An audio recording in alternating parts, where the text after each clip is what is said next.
My husband slid divorce papers across the kitchen table with a smirk. "Accept my girlfriend's," he said, tapping the signature line. "Or it's over." I signed without blinking. But that wasn't where my marriage ended. It had ended 10 days earlier, beneath nightclub lights, with blood running down my cheek while my husband watched 3 women knock me to the floor. My name is Katie Cash. I was 34 and worked as an operations manager for an industrial equipment company in Northern Virginia. I woke at 6, brewed dark coffee, checked the bills, and solved problems before anyone else noticed them. I believed reliability was another word for love. My husband, Daniel Mercer, once said that was why he fell for me. "You make everything feel safe," he told me during our first year together. Back then, safe sounded romantic. Years later, he used the same word as if it meant trapped. Daniel was 32 and worked in event coordination. He was charming and social. I thought we balanced each other. He was the spark. I was the foundation. We bought a colonial house 3 years after our wedding. I paid most of the down payment.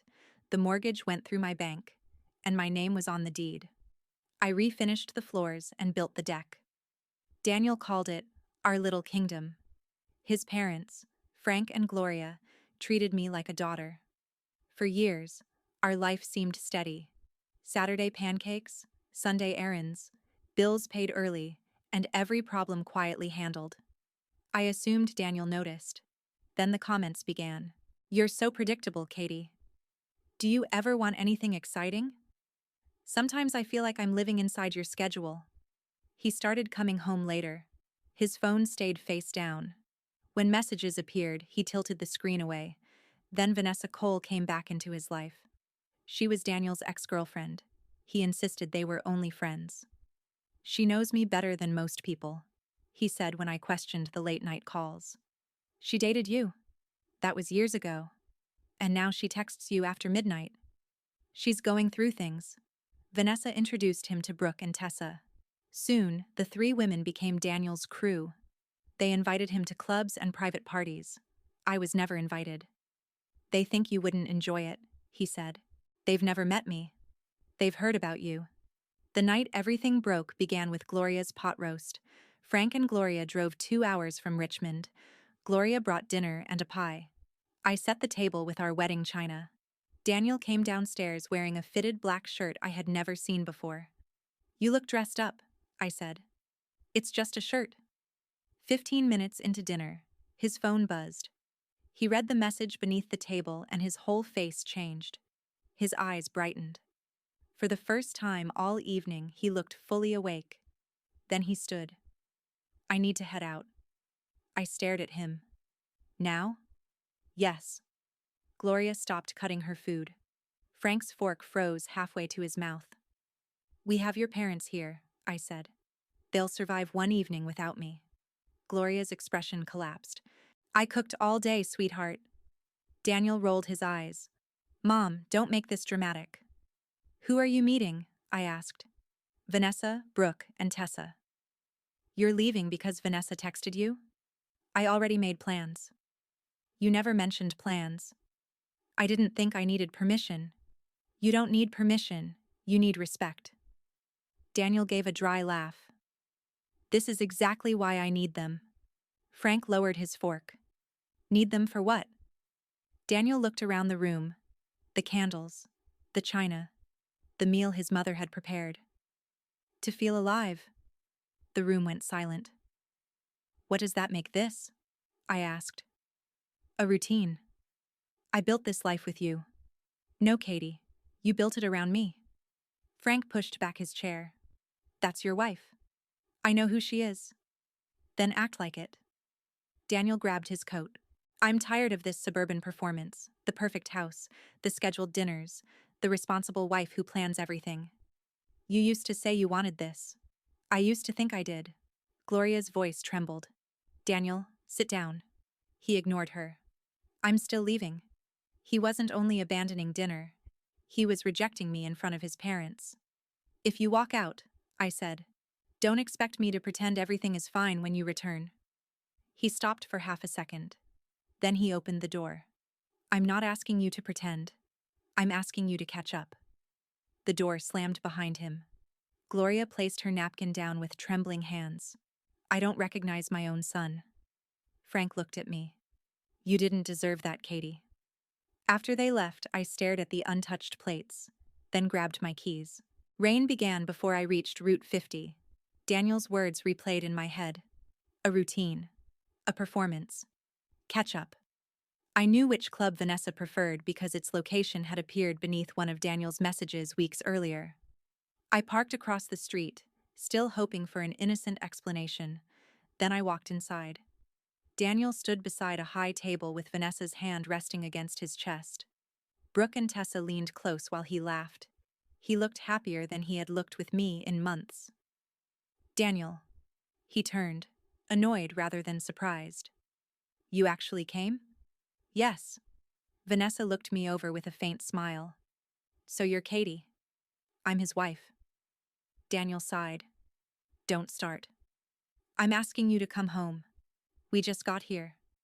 Your mother cried at our dinner table. That isn't my responsibility. She is your mother. And I'm an adult. Vanessa stepped closer. He said he needs space. I looked at her. I wasn't speaking to you. Daniel immediately moved between us. Don't talk to her like that. That sentence hurt more than I expected. He defended Vanessa without hesitation. He hadn't defended me once all night. Are you coming home? I asked. Daniel glanced at Vanessa. No. You would rather stay here with them? Yes. Brooke began clapping slowly. Tessa raised her glass. To freedom. I turned toward the exit. Something hard struck the back of my head. White pain exploded across my vision. Vanessa's voice came from behind me. You don't get to control him. Brooke shoved me. Tessa grabbed my hair. Years earlier, I had trained at a boxing gym. I hadn't fought in a decade, but the body remembers. Brooke lunged again. I hit her first, sending her into a table. Tessa pulled harder at my hair. I drove my elbow backward and felt her release me. Vanessa swung and caught my cheek. I pushed her away and looked toward Daniel. He stood several feet away, watching, not helping me, not stopping them. Watching. Then something struck my ribs from the side. I hit the floor and lost my breath. Security forced its way through the crowd. The last clear image I saw was Daniel pulling Vanessa away from the bouncers while I lay bleeding beside broken glass. I woke beneath fluorescent hospital lights. My ribs were wrapped. My cheek had been stitched. Every breath hurt. There were no flowers beside the bed. No missed calls. No messages from Daniel. He had not come. The next morning, Wesley Caldwell walked into my room carrying 2 coffees. He looked at my face. You look like you argued with a freight train. Won the first 2 rounds, I said. Lost the third. Wesley had served with me years earlier. He was calm and loyal. Daniel hasn't visited. No. What do you need? I think he'll bring those women into my house while I'm stuck here. You want me to confront him? No. Watch the property. Stay out of sight. Take photos. Dates and times. Wesley nodded once. Consider it done. At the time, I thought I was asking him to protect my home. I didn't know I had just asked him to collect the evidence that would destroy every lie my husband planned to tell. The first person who treated me like I still mattered wasn't my husband. It was a nurse named Reese Bennett. He had an easy smile and a dry sense of humor that somehow made a hospital room feel less cold. You should probably stay away from nightclubs for a while, he joked as he checked the bandages around my ribs. Is that official medical advice? It's common sense. For the first time in days, I smiled. Daniel never came. No flowers, no apology, no missed calls, nothing. The silence hurt more than my cracked ribs. Every morning I reached for my phone before I even opened my eyes. Every morning the screen was empty. By the 5th day, I stopped expecting anything. Instead, I focused on taking one painful step after another through the hospital hallway, while Reese reminded me not to rush my recovery. Broken ribs heal, he said one afternoon. Bad decisions take longer. I made one. You married him? I looked up. He smiled apologetically. Too soon? I laughed despite myself. A little. Good. Laughing means you're still alive. Those small conversations reminded me there was a world outside Daniel. On my 6th day in the hospital, Wesley stopped by carrying coffee instead of flowers. You were right, he said quietly. What happened? I've been watching the house. He handed me his phone. The first photo showed 3 unfamiliar cars parked outside my driveway. The second showed Vanessa walking through my front door carrying a bottle of champagne. The third showed Brooke and Tessa laughing on my back deck. There were more. Daniel grilling burgers on the deck I had built. Music equipment set up in my living room. People dancing in my kitchen. The home I had spent years creating had become their weekend playground while I lay in a hospital bed. You stayed all night? I asked. Wesley nodded. They left around 2 in the morning. He swiped again. Daniel and Vanessa were sitting close together on my living room couch. In the next photo, she was sitting on his lap. Then came the picture that made me stop breathing. They were kissing. Not by accident. Not because they thought no one was looking. Just openly. Comfortably. In my house. I stared at the screen for a long time. I expected to cry. Instead, I felt strangely calm. So, Wesley said carefully. You finally know. I nodded. It wasn't one mistake. No. It was a choice. He slipped the phone back into his pocket. I also have video. I looked at him. You got everything? Everything. When I was discharged 2 days later, Wesley drove me home. Neither of us talked much during the drive. There wasn't much left to say. The photographs had already answered every question I still had. As soon as I opened the front door, I noticed the smell. Perfume. Alcohol. Someone else's perfume still lingered inside my house. Daniel was sitting at the kitchen table waiting for me. He looked completely relaxed. You made it home. I live here. His eyes briefly moved toward the cane in my hand before returning to the papers on the table. We should settle this. He slid a stack of documents toward me. Divorce papers.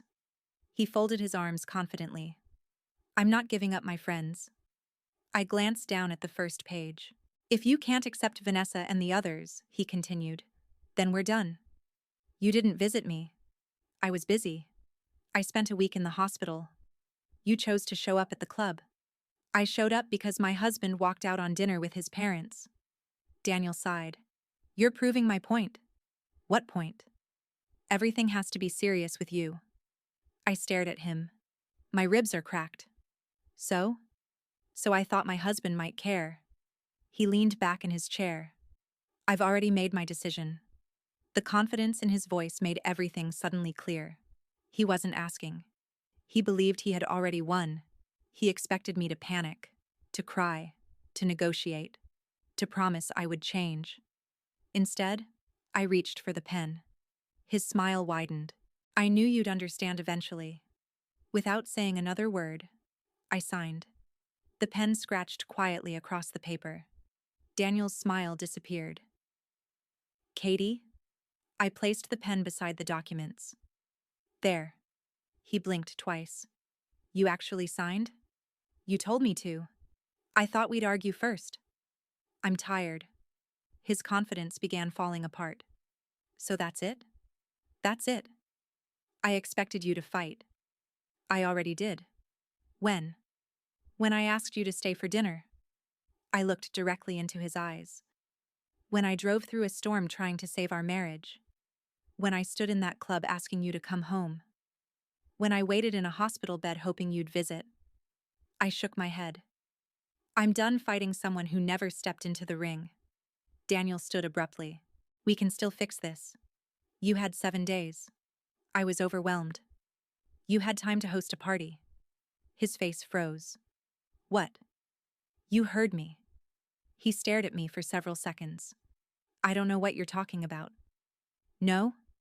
I reached into my bag and removed one photograph. Daniel opening our front door for Vanessa.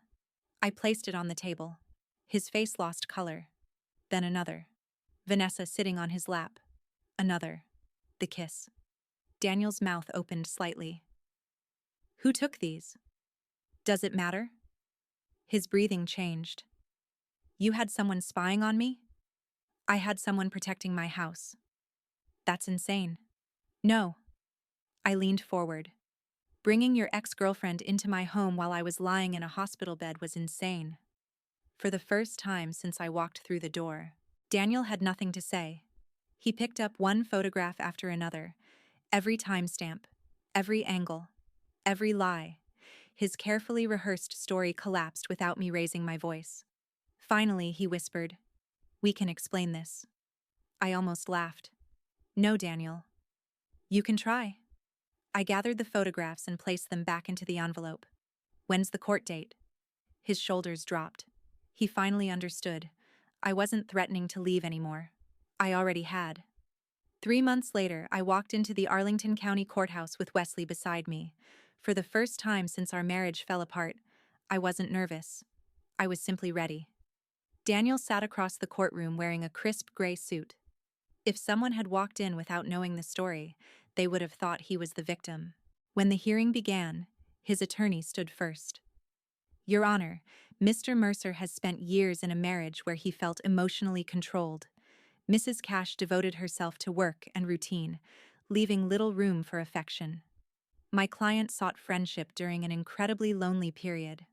Daniel lowered his head at exactly the right moment. "I never wanted to hurt Katie," he said quietly.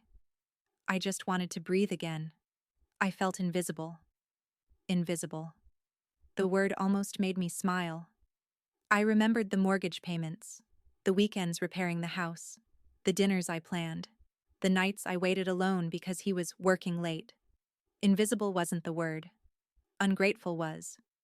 When it was our turn, my attorney didn't give a dramatic speech. He simply stood. "Your Honor, we'd like to submit several exhibits documenting Mr. Mercer's conduct while Mrs. Cash was hospitalized recovering from injuries." Daniel frowned. His attorney looked confused. Then Wesley walked toward the witness stand. He looked exactly the same as he always did. Calm, steady, impossible to rattle. After taking the oath, he answered every question without hesitation. "Mr. Caldwell, why were you at Mrs. Cash's residence?" "She asked me to keep an eye on the property while she recovered." "What did you observe?" "Multiple gatherings at the residence. Loud music, alcohol, several guests." "Were those observations documented?" "Yes." My attorney handed a tablet to the judge. The first photograph appeared on the courtroom monitor. Daniel opening the front door for Vanessa. The second, people drinking inside my kitchen. The third, Vanessa sitting comfortably on Daniel's lap. A quiet murmur spread through the courtroom. Daniel's attorney stood immediately. "Objection." "Overruled," the judge replied. The fourth photograph appeared. Daniel kissing Vanessa on the couch in the living room I had renovated with my own savings. Complete silence. Even Daniel stopped breathing. His attorney tried again. "Those images don't necessarily establish—" "The timestamps do," my attorney interrupted. He displayed another screen showing the dates. Every photograph had been taken while I was admitted to the hospital. Every image carried the exact time. Every excuse Daniel had prepared disappeared in seconds. The judge looked directly at him. "Mr. Mercer." Daniel swallowed. "Would you like to explain why your former girlfriend was repeatedly inside the marital residence while your wife was hospitalized?" He opened his mouth. Nothing came out. Finally, he managed. "They were supporting me." The judge glanced back at the photographs. Support generally does not involve sitting on someone's lap. Several people quietly laughed. Daniel's face turned bright red. His attorney lowered his eyes. The performance was over. There were no more speeches, no more carefully rehearsed emotions, only evidence. After a brief recess, the judge returned with her decision. "Given the documented misconduct presented to this court, the Arlington residence shall remain the sole property of Mrs. Katie Cash." She continued reading. "Daniel would receive none of the equity tied to the house. Several financial requests made by his attorney were denied. The judge struck the gavel once. The marriage was officially over. I expected to feel victorious. Instead, I felt light. Like I had been carrying someone else's weight for years and had finally put it down. Outside the courthouse, reporters weren't waiting. No dramatic crowd gathered. Life simply continued. Wesley looked at me. Coffee? I laughed. I was hoping you'd say that. We drove to the same small diner we had visited after almost every difficult day of our friendship. The waitress recognized Wesley immediately. The usual? You know it. After our coffee arrived, he leaned back in the booth. You okay? I looked out the window for a moment. I thought winning would feel louder. It rarely does. I don't hate him anymore. That's probably why you won. I nodded slowly. I just don't care. A month later, Frank called. I almost didn't answer. Katie? Hi, Frank. There was a long silence before he spoke again. I wanted to apologize. You don't owe me one. I raised him better than this. His voice sounded older than I remembered. Gloria misses you. I miss her too. You're welcome at our table anytime. That phone call meant more than the court ruling ever could. Daniel wasn't doing nearly as well. Mutual friends told me Vanessa disappeared within weeks. Apparently, she wasn't interested once the house was gone. Brooke and Tessa vanished too. The people Daniel had chosen over his family disappeared as soon as real life arrived. About a month after the divorce became final, my phone buzzed. Daniel, I made the biggest mistake of my life. Can we talk? I stared at the message. Then I deleted it. 2 days later, another arrived. Please, just one conversation. Delete. A week later. I still love you. Delete. 10 years deserved better than 3 text messages. I wasn't interested in helping him feel better about the choices he had made. Life became surprisingly peaceful after that. I accepted a promotion at work. I started going back to the gym. Every workout reminded me my body was healing the same way my life was. Slowly. One choice at a time. A few weeks later, I returned to the hospital carrying a small bouquet. Reese looked up from the nurse's station and smiled. If you're here for another nightclub injury, I'm off duty. I was hoping for something less painful. Oh? Dinner. He laughed. That's a much better treatment plan. So, is that a yes? He pretended to think for a moment. I've got a soft spot for stubborn women. Is that official medical advice? No. He smiled. It's personal. That evening we had dinner at a quiet restaurant overlooking the river. We didn't spend much time talking about Daniel. We talked about books, travel, music, normal things. For the first time in a very long while, I wasn't thinking about the life I had lost. I was thinking about the one I was finally free to build. Daniel had slid those divorce papers across the table expecting me to beg. Instead, I signed. He thought the signature meant surrender. It turned out to be my freedom.